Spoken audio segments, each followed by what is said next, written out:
$600 million. That is the staggering amount of money two men generated in a single night 11 years ago. It was not a corporate merger or a government contract. It was just two men, two pairs of gloves, and 45 minutes inside a ring. And tomorrow, they are doing it again. Floyd Mayweather is 49 years old. Manny Pacquiao is 47. On September 19, 2026, they will step into the Sphere in Las Vegas, streaming live to over 300 million Netflix subscribers. This is not just a boxing match. It is a disruption of the entire sports industry. While the media is obsessed with the who wins narrative, as a physical therapist and performance analyst, I am looking at a much more terrifying reality. I am looking at what the human body is actually capable of at nearly 50 years old, and more importantly, what it is not. The science tells a story that the promoters are hiding, and by the end of this video, you will never watch a combat sport the same way again. To understand the stakes, we have to look back at May 2nd, 2015, the so-called fight of the century. Mayweather won by decision, but weeks later, a bombshell dropped. Pacquiao had fought with a torn rotator cuff in his right shoulder. Think of the rotator cuff as the main support cable for a construction crane. If that cable is frayed, the crane can't lift its heaviest loads. Pacquiao could not jab, he could not fully extend, and his famous lightning-fast combinations were effectively cut in half. For 11 years, he has claimed the world never saw the real fight. Now he wants to prove it. But he is not just fighting Mayweather anymore. He is fighting the 5 biological clocks that govern human decline. The first clock is reaction time.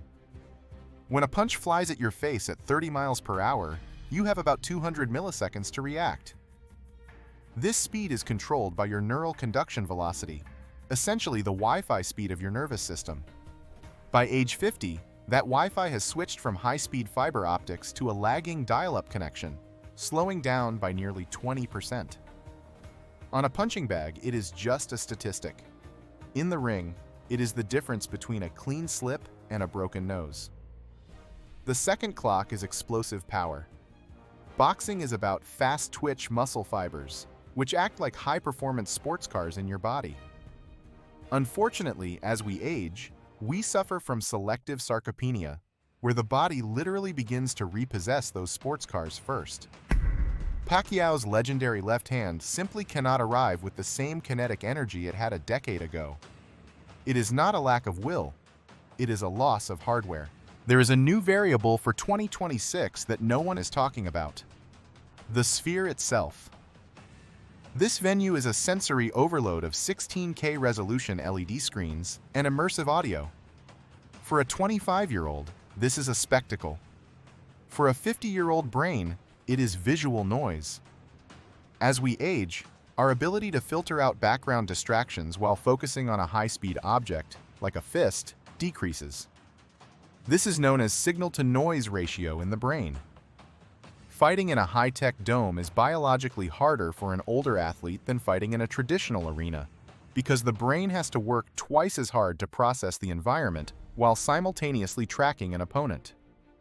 This is the hidden tax of the Las Vegas Sphere that could cause a fighter to freeze for a microsecond. And in boxing, a microsecond is an eternity. The third and fourth clocks are even more brutal. Recovery and visual processing.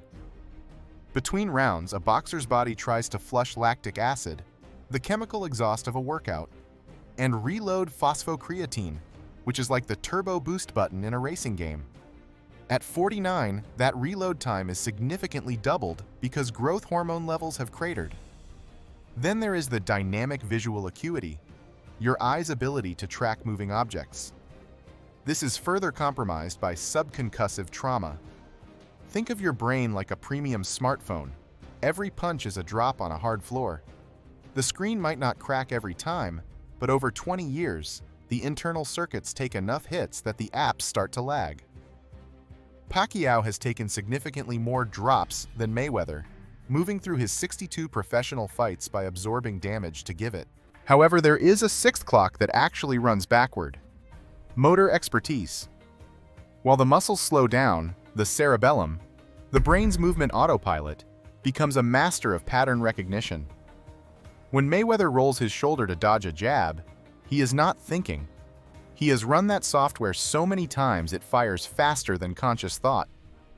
This is why elite older athletes can still compete. They are not faster, they are just already there. This is the same reason why a grandmaster in chess can play 30 people at once.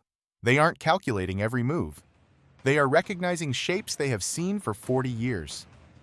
Mayweather is historically one of the least hit champions in history, meaning his internal smartphone is in much better condition than Pacquiao's.